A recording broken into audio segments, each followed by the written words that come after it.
आदरणीय सच्चिदानंद जी जोशी, डॉक्टर उपाध्याय जी,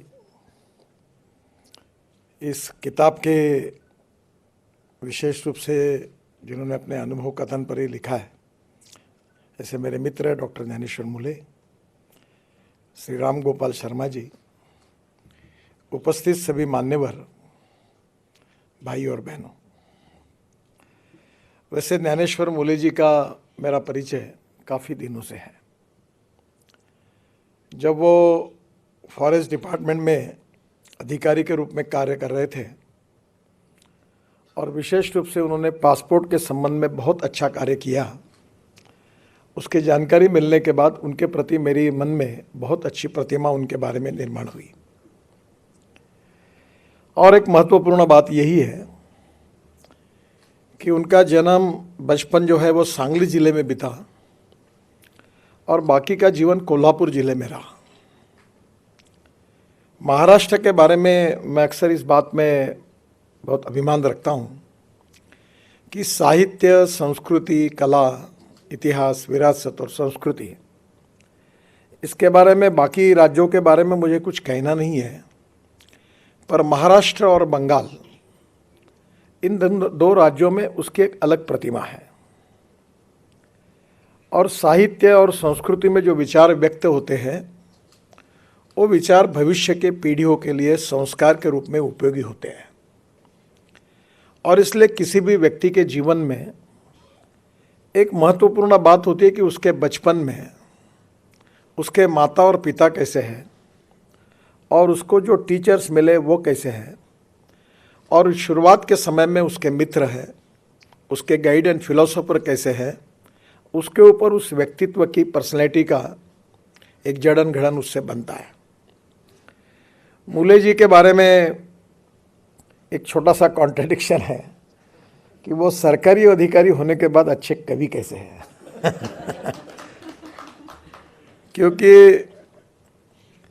वो एक प्रशासनिक यशस्वी अधिकारी है और साहित्यिक और कविता दोनों के प्रति रुचि रखते हैं।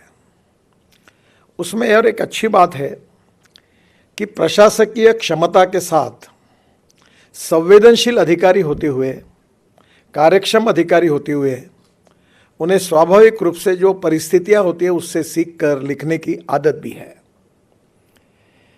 कभी कभी एक बहुत बड़ी समस्या होती है, that is image versus reality and ground reality versus perception.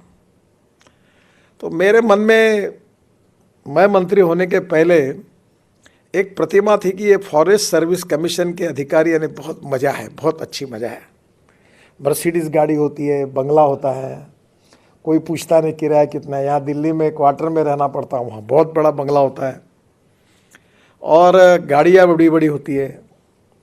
तो मुझे लगता है कि ये बहुत मौज करते हैं, बहुत अच्छा है। मैं जब देख रहा था, जब कभी मुझे मौका मिला, पर मंत्री बनने के बाद मेरे ध्यान में आया कि एम्बेसडर का सही मतलब क्या है।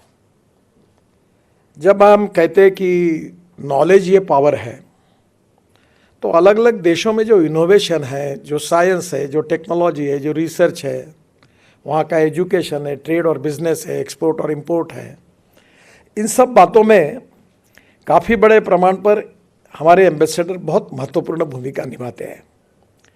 अगर एक छोटा सा कोई मटेरियल अगर हमको सस्ते में मिलता है तो देश का करोड़ों रुपए का फ़ायदा होता है। और हमारे देश का कोई बड़ा एक्सपोर्ट ऑर्डर मिलता है तो देश में कितने लोगों को एम्प्लॉयमेंट मिलता है।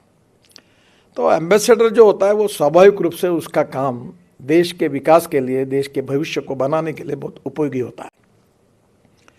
पर सरकार में जो अलग अलग प्रकार की सर्विसेज हैं, उसमें काम करने वाले अलग अलग प्रकार के अधिकारी हैं, क्योंकि जैसे व्यक्ति होते हैं वैसे उनका एटीट्यूड और अप्रोच भी होता है। हमारा जो लोकतंत्र खड़ा है उसमें 4 इंपॉर्टेंट पिलर हैं। एक independent, impartial and fair judiciary. दूसरी बात जो इम्पॉर्टेंट है वो हमारी एग्जीक्यूटिव विंग, यानी हमारी प्रशासकीय क्षमता रखने वाले अधिकारी जिनको इम्प्लीमेंटेशन की जिम्मेदारी है। और तीसरी लेजिस्लेटिव विंग जो जनता से चुनकर आती है, राज करती है। और इन सब बातों को मजबूत करने के लिए एक मीडिया, उसका रोल उतना ही इम्पोर्टेंट होता है। और चारों विंग में चारों पिलर अच्छा काम करते हैं तो लोकतंत्र में गुणात्मक परिवर्तन होता है, प्रगल्भ भी बनता है, संवेदनशील भी बनता है और स्वाभाविक रूप से उसके कारण वर्ल्ड में हमारी प्रतिष्ठा भी बढ़ती है। मुड़े जी के बारे में एक बात अच्छी है कि अच्छे प्रशासनिक अधिकारी होने के बाद भी साहित्य और कविता की एक उनको दृष्टि होने के बाद में भी एक संवेदनशील अधिकारी और कार्य विमुख और कार्य तत्पर अधिकारी, ये सब बातें इसमें इकट्ठा हुई है। मैं अक्सर एक बात कहता हूं कि there is a difference between letter and spirit. कुछ लकीर के फकीर होते हैं, जो लिखा हुआ रहता है वो इंटरप्रेट करते हुए ऐसा ऐसा होगा, but there is a difference between letter and spirit. Actually Keshavananda case में सुप्रीम कोर्ट ने भी भारतीय संविधान के बारे में एक बहुत अच्छा निर्णय दिया है और उन्होंने कहा है कि there is a difference between letter and spirit. Spirit of the constitution is very important और इसलिए स्वाभाविक रूप से प्रशासकीय कार्य क्षमता रखने के बाद नियमों के आधार पर स्पिरिट को समझना और समझते हुए लोकाभिमुख कार्यों के लिए निर्णय करना, ये बहुत महत्वपूर्ण है। गांधी जी अक्सर ये कहते थे कि कानून का पालन तो होना ही चाहिए। मैंने आज तक जीवन में किसी अधिकारियों को कानून तोड़ने के लिए कहीं नहीं कहा। मैं कहता हूं break the law up to the last limit of breaking point, और ये समझो कि इसमें स्पिरिट क्या है। और दूसरी बात गांधी जी ने कही है कि जब आपको ऐसा लगेगा कि आपका कोई भी निर्णय करने के लिए ये निर्णय गरीब व्यक्ति के हित में, जो शोषित है, पीड़ित है, दलित है, सामाजिक आर्थिक शैक्षणिक रूप से पिछड़ा हुआ है और उस व्यक्ति से इससे न्याय मिलने वाला है, तो इस न्याय को, इस कानून को अगर आपको तोड़ना पड़ेगा तो आप जरूर तोड़िए, क्योंकि उसमें उसका हित है।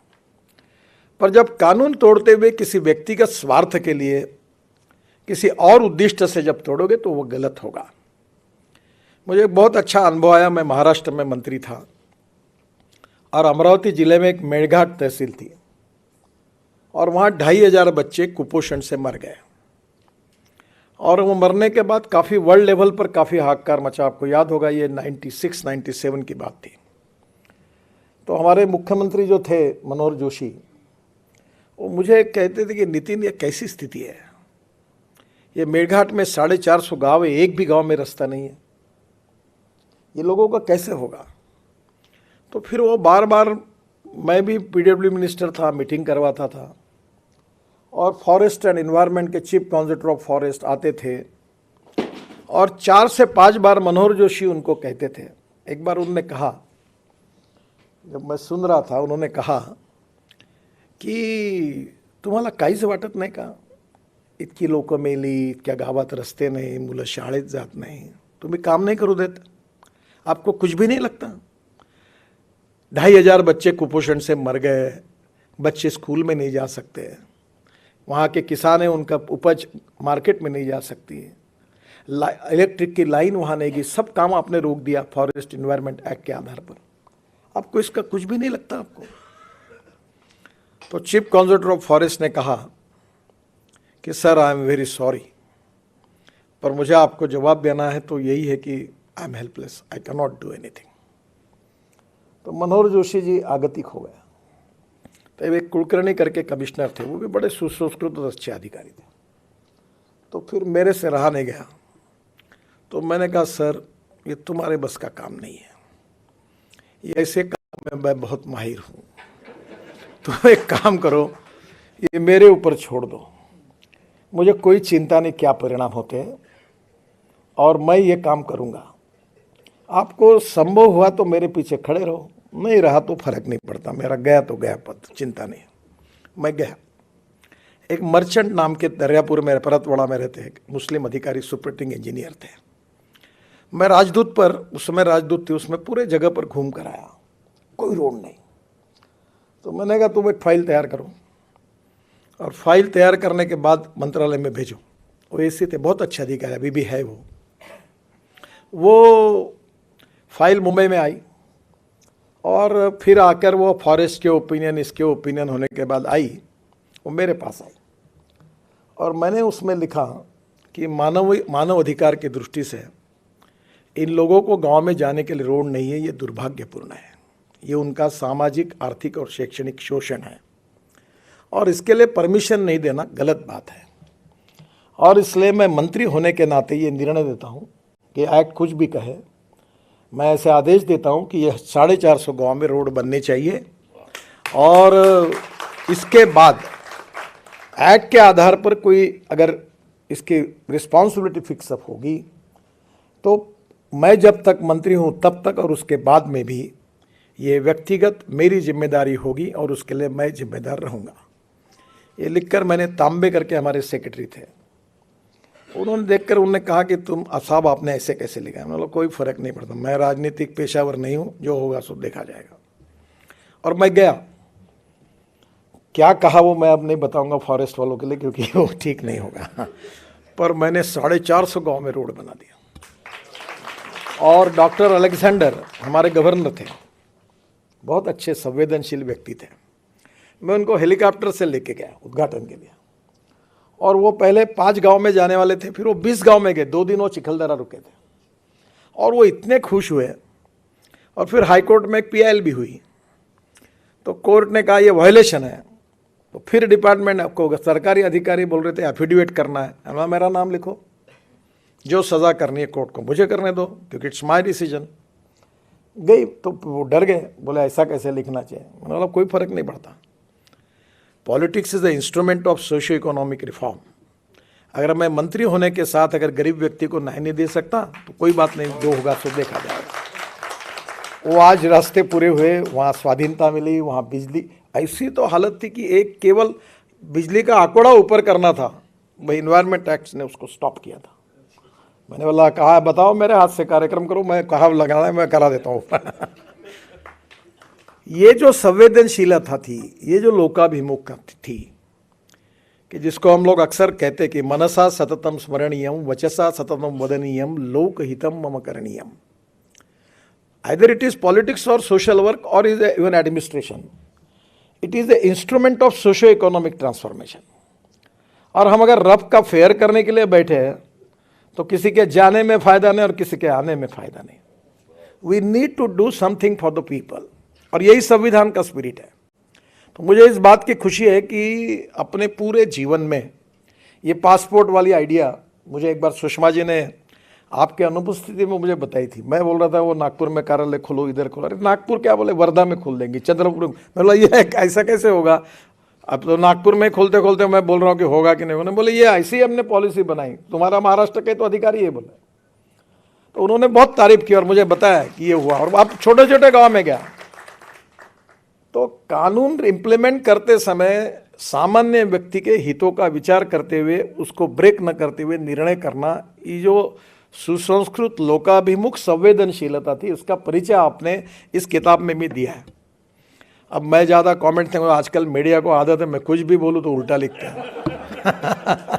तो मैं ब्यूरोक्रेसी में कोई भी कमेंट्स करूँ तो कहीं ना कहीं कहाँ का जोड़ देते हैं और दिन भर चलाते हैं। Every should loyal to his profession. मैंने जो कहा उसके ऊपर मैं कायम रहूँगा। पर ब्यूरोक्रेसी के बारे में कभी कभी time is the biggest capital. और मैं अक्सर एक बात कहता हूँ, जो मुनि जी की क्षमा मांगकर और जितने प्रतिनिधि क्षमा मांग के बताता हूँ, कि जिन लोगों को 1 तारीख को तनख्वाह मिलता है वो जीवन भर टाइम नाम के विषय का महत्व कभी नहीं समझते। मैं बिजनेस मैनेजमेंट में फाइनेंस हूँ, पढ़ा हूँ और बहुत कर्जा ले चुका, धंधा पानी कर चुका हूँ। तुमने एक एक फाइल पर 15-15 दिन लेट करने से कितना चूना लग जाता है, इसका व्यक्तिगत जीवन में भी अनुभव लेता हूँ और बाकी कॉन्ट्रैक्टर को बर्बाद होते हुए मैंने देखा है। Only the problem is not taking decision is the best decision. आपको जो लगता है वो लो ना, रिजेक्ट करना रिजेक्ट करो, पास करना पास करो। अभी प्रधानमंत्री जी ने आदेश दिया कि कोई भी फाइल 4 लेयर के ऊपर नहीं जाएगी। मैंने नोट बनाकर सेक्रेटरी को दिया, 4 लेयर पर दो, कितने लेयर हैं, जो करना है वो निर्णय करो। Problem time is the big problem, और टाइम के कारण फिर लोगों को तकलीफ होती है। आपके डिसीजन क्या होता है इससे नहीं होती। और इसलिए इसका जब महत्व होता है जब अधिकारी संवेदनशील हो, दूसरों के व्यक्ति के भी पास जाकर उसके सुख दुख को समझने की कोशिश करनी चाहिए। मैं जब मंत्री बना तो करीब 406 प्रोजेक्ट 3,85,000 करोड़ के स्टॉल प्रोजेक्ट थे, बंद पड़े थे, और बैंकों में 3 लाख करोड़ का एनपीए हुआ था। मैं हमारे यहाँ फर्स्ट फ्लोर पर ट्रांसपोर्ट वन में रोज रात को 12-12 बजे तक बैठता था, अधिकारी, कॉन्ट्रैक्टर, कंसल्टेंट, बैंकर्स, और कुछ ना कुछ मुझे अक्सर लगता था कि positive attitude, fast track decision making process, transparency, corruption free system और डिसीजन मेकिंग प्रोसेस होनी चाहिए। We have to find out the way out, solution निकालना चाहिए विदाउट ब्रेकिंग द लॉ। तो मैं बहुत बार बैठता था, मतलब बैंक को बोलता तुम्हारा इसमें फ़ायदा है, तुम्हारा इसमें फ़ायदा है, ये ऐसे रोक के क्यों कर, लोगों को भी तकलीफ हो रही है, एक्सीडेंट हो रहे हैं, लोग मुझे गालियाँ देते हैं। एक बार मैंने एक अधिकारी को कहा कि तुम्हारा नाम क्यों नहीं लिखते रोड पर, गड्ढे भाई इतने, तो मैंने नियम बनाया कि रोड पर सब डिप्टी इंजीनियर सबका नाम लिखो कि ये रोड में गड्ढे है, तो मैं मेरा ही पुतला क्यों फूके लोग, आपका भी फूके। अगर आप लोग जब मेरे लिए करेंगे तो फिर आपकी भी जिम्मेदारी है ना। मैं मजाक में उनको कहा कि आपका भी कल लोग आपको भी पूछेंगे, नहीं तो तुरंत कुछ हुआ तो लोग बोलते कि क्यों ऐसा क्यों हुआ। तो शरद जोशी करके हास्य व्यंग्य के कवि थे, मेरे बहुत फेवरेट कवि थे, और आज भी मुझे कभी समय मिलता है तो मैं उनकी कविताएं सुनता हूँ। भोपाल के थे, और आपकी जो कविता है वो शरद जोशी जी की कविता को याद करने वाली बात है। बहुत अच्छा व्यंग्य करते थे। उनकी एक पोस्ट ऑफिस करके कविता है, एक उनकी कांग्रेस करके कविता है। पोस्ट ऑफिस कविता बहुत अच्छी थी। वो बोलते अगर अंग्रेज पोस्ट ऑफिस नहीं खोलते, अगर हम खोलते तो क्या होता। तो बोलते पहले एक व्यक्ति पोस्ट ऑफिस आता, आने के बाद काउंटर पे जाता, बोलता मुझे चिट्ठी लिखना है। तो उससे सवाल पूछता क्यों लिखना है, आवश्यक है क्या, क्या कारण है, बहुत इमरजेंसी है क्या। फिर बड़े मुश्किल से वो परमिशन देकर एक चालान देता हाथ में, मैं चालान भरता। चालान भरने के बाद मैं ट्रेजरर के पास, कैशियर के पास जाता, उसको चालान जमा करता। चालान जमा करने का बाद क्या है, क्यों चिट्ठी लिख रहे हो, अरे भाई चालान दिया। चालान देने के बाद वो मुझे पोस्ट कार्ड देता, मैं घर आता, चिट्ठी लिखता, और जब मैं पोस्ट ऑफिस के सामने लाल डिब्बे के सामने जाता तो एक सिक्योरिटी गार्ड खड़ा रहता, ए क्या कर रहा है, नहीं चिट्ठी डाल रहा हूँ, चल चाय पानी के पैसे ला। तो बोले मैं चिट्ठी डालता। डालने के बाद, चिट्ठी के बाद उसका जवाब आता, चिट्ठी तो वर्णन तो बहुत बड़ा है, और चिट्ठी आता, जवाब आता है, तो मुझे पता चलता है कि पोस्ट ऑफिस में जवाब आया है। तो मैं जाता, तो वो बोलता अच्छा जवाब आया है, पर तुम शरद जोशी हो, इसका मतलब क्या है, तुम ही हो क्या और कोई हो, जाओ पहले एफिडेविट करके लाओ कि मैं शरद जोशी हूँ और कोई नहीं हूँ, तब चिट्ठी तुमको मिलेगी। फिर वो एफिडेविट करता, एफिडेविट करके देता, और ऐसा करके उन्होंने आखिरी में वर्णन किया है कि वो चिट्ठी का जवाब लेकर मैं घर आता तो लोग बोलते क्या कहा जोशी जी की पहुँच है, चिट्ठी भी लिखी, जवाब भी आया, अरे इनका तो बहुत बड़ा लगा। वो प्रशासनिक पद्धति पर किया हुआ व्यंग्य है। सभी ऐसा है, ऐसा भी नहीं है, पर वो जैसे मेटल जो होती है गुड कंडक्टर ऑफ इलेक्ट्रिसिटी, वैसे प्रशासन भी लोकाभिमुखता और संवेदनशीलता का गुड कंडक्टर होना चाहिए। और वो मोड़े जी कहे, इसलिए उनके पूरे किताब में एक लोकाभिमुख संवेदनशील अधिकारी का भावना एक प्रकार से व्यक्त हुई, इसीलिए किताब महत्वपूर्ण है। और उनका जो अनुभव है वो इसलिए महत्वपूर्ण है कि अनुभव से बहुत सीखने के लिए मिलता है। सीखने का पेटेंट किसी के पास नहीं है। मैं अक्सर लोगों को कहता हूँ कि मैं भी बहुत सामान्य व्यक्ति हूँ, और आज भी मैं फुटपाथ पर खाने वाला, थर्ड क्लास में पिक्चर देखने वाला और नाटक पीछे से देखने वाले लोगों में से बड़ा हुआ हूँ। तो मुझे वो जीवन बड़ा अच्छा लगता है। जेड प्लस सिक्योरिटी गार्ड अड़चने आती है तो मैं सबको रात को छोड़ने के बाद फिर निकल जाता हूँ फुटपाथ पर, क्योंकि वो मैं वहाँ अक्सर मुझे मेरी औकात की याद दिलाती है। जो मेरी जो कविता थी वो बड़े अच्छी लगती है। तो एक इम्पॉर्टेंट बात यही है कि आपके जीवन में इन सब अनुभव के साथ आपका जो अनुभव आया, विदेशों में आया है, रशिया का अनुभव आपने आया, आप और इसमें लिखिए। मैं इस विषय पर बहुत कुछ थोड़ा बहुत, मैं इतना तो विद्वान नहीं हूँ और मुझे उतना टाइम ही नहीं मिलता, पर साम्यवाद, समाजवाद और पूंजीवाद, ये तीनों बातों में हमारे देश में बहुत बड़े बड़े लोगों ने काम किया है। एक समय समाजवादी और कम्युनिस्ट रहना यानी गौरव का विषय रहता था। मैं चाइना में गया था, बीजेपी के प्रेसिडेंट के रूप में मुझे कम्युनिस्ट पार्टी ऑफ चाइना ने इनवाइट किया था। तो जब पूरा देखा मैं उनके पास, तो मैंने बोला ये सब liberal economy, non residential Chinese जो थे मंगोलियन वंश के, उन्होंने पूरी इन्वेस्टमेंट लाई, शंघाई बना, सब लिबरल इकोनॉमी थी। तो मैंने पूछा तुम्हारे यहाँ लाल बावटा छोड़ के तो कुछ कम्युनिस्ट कुछ लगता है नहीं कुछ। तो उन्होंने कहा हमें देश की प्रगति करनी है। तो समाजवाद, साम्यवाद और पूंजीवाद, हमारे देश में समाजवादी पार्टी भी थी, कम्युनिस्ट पार्टी भी थी और स्वतंत्र पार्टी भी थी। और अमेरिकन लिबरल इकोनॉमी जो थी वो भी आज दुनिया के सामने आई है। फिर भी दुनिया के इकोनॉमिक्स और फिलोसोफर ये कह रहे कि स्टिल हमें जवाब नहीं मिल रहा है कि व्हाट इज एग्जैक्टली कि जिससे हम कर सकते हैं। तो जो सबसे आखिरी व्यक्ति है उसकी प्रगति और विकास कर अगर इकोनॉमिक ग्रोथ करनी है तो निश्चित रूप से कौन सा इकोनॉमिक मॉडल होगा, ये विश्व के सामने भी बहुत बड़ा प्रश्न है।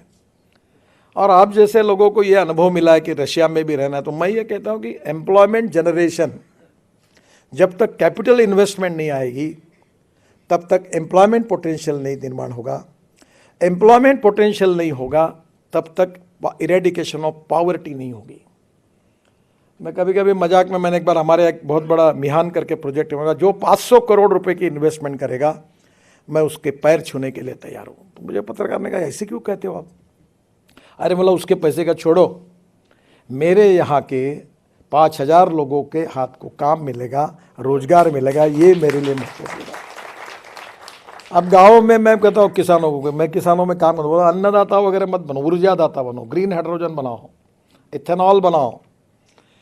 ये गेहूँ चावल मक्का लगा के कोई परिस्थिति बदल नहीं सकती। तो बहुत से बार ऐसी चीज़ें हैं कि वर्ल्ड में जो एक्सपीरियंस आपको मिलता है अलग अलग देशों में, बहुत सीखने लायक है और देश में भी सीखने लायक है। और मैं आपको एक अच्छी बात बताता हूँ, मैं बिल गेट्स से लेकर अमिताभ बच्चन से लेकर अनेक लोगों का, लता मंगेशकर से लेकर, सबके मेरे बहुत अच्छे संबंध रहे। तो एक बार मेरे पत्नी से बात करते हुए मैंने कहा उनको, बहुत अनुभवी वाक्य, किसी के अपमानित करने का नहीं है, मैंने कहा जिन लोगों को मैं दूर से बड़ा समझ रहा था उनके नज़दीक जाने के बाद मुझे पता चला कि मैं उनको जितना बड़ा समझता था उतने ये बड़े नहीं हैं, बहुत छोटे हैं। और जिनको मैं बहुत छोटा समझ रहा था बिल्कुल ही, उनके नज़दीक जाने के बाद मुझे पता चला कि वो बहुत छोटे नहीं, वो बहुत बड़े हैं। मैं इलेक्शन में हमारे हिंगना तालुका में एक पारधी समाज की महिला को मैंने टिकट दिया था। तो मेरा आग्रह था कि उसको टिकट देना। सब पार्टी के लोग मुझे आकर कहे कि आपने दिया है तो हमें कुछ कहना नहीं है, पर यहाँ तो ट्राइबल कम्युनिटी में ये कम्युनिटी बहुत कम है, ये चुनाव नहीं जीता जाएगा। सब मेरे ओपिनियन के विरोध में थे और मैं उस महिला को टिकट देना चाहता था। तो मैंने थोड़ा सी गलती की, मैंने उसको 10,000 रुपये दे दिया और कहा कि काम को शुरू कर दो, उसको एश्योरेंस दे दिया। और बाद में जब ये सब लोग मेरे विरोध में गए, जो मैंने एक्सपेक्ट नहीं किया था, तो मेरा स्वभाव था कि जब पंचों की राय, अब सभी लोग मेरे विरोध में हैं, तो मैंने कहा ठीक है बदल दो टिकट। तो मैं धर्म संकट में आया और मैंने उनको घर बुलाया और मैं लिटरली दारू की भट्टी, हाथ भट्टी चलाने वाली महिला थी। मुंडे साहब तब गृह मंत्री थे, हम गए थे तो उनके ऊपर अटैक हुआ था, उस समाज की थी। तो मैंने उनको बुलाया और उनको कहा कि देखिए मेरे से गलती हो गई कि मैंने आपको कहा कि आप टिकट पक्का 10,000 रुपये ले जाओ, गाड़ी लगाओ और काम करो, पर अब परिस्थिति में ये टिकट बदलना पड़ रहा है, आपको फॉर्म नहीं भर पाएगी, मुझे बड़ा दुख है, मैं क्षमा मांगता हूँ। बोले भाऊ काहे की क्षमा मांग रहा हो, कुछ मत नहीं। तुरंत उसने पर्स निकाली, 6,850 रुपये तुरंत गिन कर मेरे पास दिए और कहा इतने पैसे मैंने खर्चा किए थे, पर आपने नहीं दिया टिकट, कोई चिंता मत करो, पर अपने पार्टी की जो भी उम्मीदवार होगा उसका मैं काम करूंगी। और पैसा वापस किया और मेरे आंखों में आंसू है, वो चली गई। पर जो बड़े बड़े उच्च विद्या विभूषी, डॉक्टर, प्रोफेसर, बड़े बड़े लोग होते, उनका टिकट कटने के बाद उनके घर में समझाने के लिए जाते तो कितनी गालियाँ और कितने श्राप देते और चुपचाप बैठ के सुनना पड़ता है। उसका मैंने बहुत अनुभव किया, अभी भी करना पड़ता है। कैसा मेरे ऊपर अन्याय हुआ, बड़े बड़े लोग होते हैं, वो महिला ने मुझे सिखाया कि सीखने के लिए गुणों का patent, no one is perfect and no one can claim that he is perfect, उत्तम, अधिक उत्तम, सर्वोत्तम, अप टू इन्फिनिटी। हमारे बीच में कोई पूर्णांक नहीं, हम सब अपूर्णांक है। और ये समझते हुए जब जीवन में ऐसे छोटे छोटे अनुभव से हमें सीखने के लिए मिलता है, वही हमारी जीवन की पूंजी होती है। मुझे इस बात की खुशी है कि इस किताब में आपके अनुभव ने आपको बहुत सिखाया। आपके बचपन की माता पिता के और शिक्षकों के संस्कारों ने आपके साहित्य, कविताओं के बारे में रुचि निर्माण करके आपकी इस गुणवत्ता को बढ़ाया। और प्रशासकीय अनुभव में संवेदनशीलता के कारण नेशनल और इंटरनेशनल लेवल पर आपके अनुभव ने इस लेखन को और परिपक्व बनाया। तो ये आपका अनुभव निश्चित रूप से जो यंग जनरेशन है जो प्रशासकीय सेवा में जाएगी, वो जो इसको पढ़ेंगे तो आपके अनुभव के कारण उनको काफ़ी उपयोग होगा। मैं वैसे भी आपके प्रति बहुत आदर और सम्मान रखता हूँ और इस किताब के निमित्त निश्चित रूप से इसका अनुवाद भी बहुत अच्छा हुआ है, अभी मैडम ने कहा और सच्चिदानंद जी ने भी कहा है। मैं आपको बहुत बहुत शुभकामनाएं और शुभेच्छाएं देता हूँ। और एक प्रशासकीय अच्छे अधिकारी का जो लोकाभिमुख है, संवेदनशील है, कवि है, साहित्यिक है और उसके साथ भी कार्य करने के साथ साथ इफ़िशिएंट भी है। यानी ऐसा नहीं है कि जो ईमानदार है वो इफ़िशिएंट नहीं है, वो इफ़िशिएंट है वो ईमानदार नहीं है। कभी कभी ये प्रॉब्लम आते हैं, पर आपकी सभी बातों का संगम इसमें है। मैं आपको हृदय से बहुत बहुत शुभकामनाएं देता हूं। बहुत बहुत धन्यवाद। नमस्कार। बहुत बहुत धन्यवाद सर।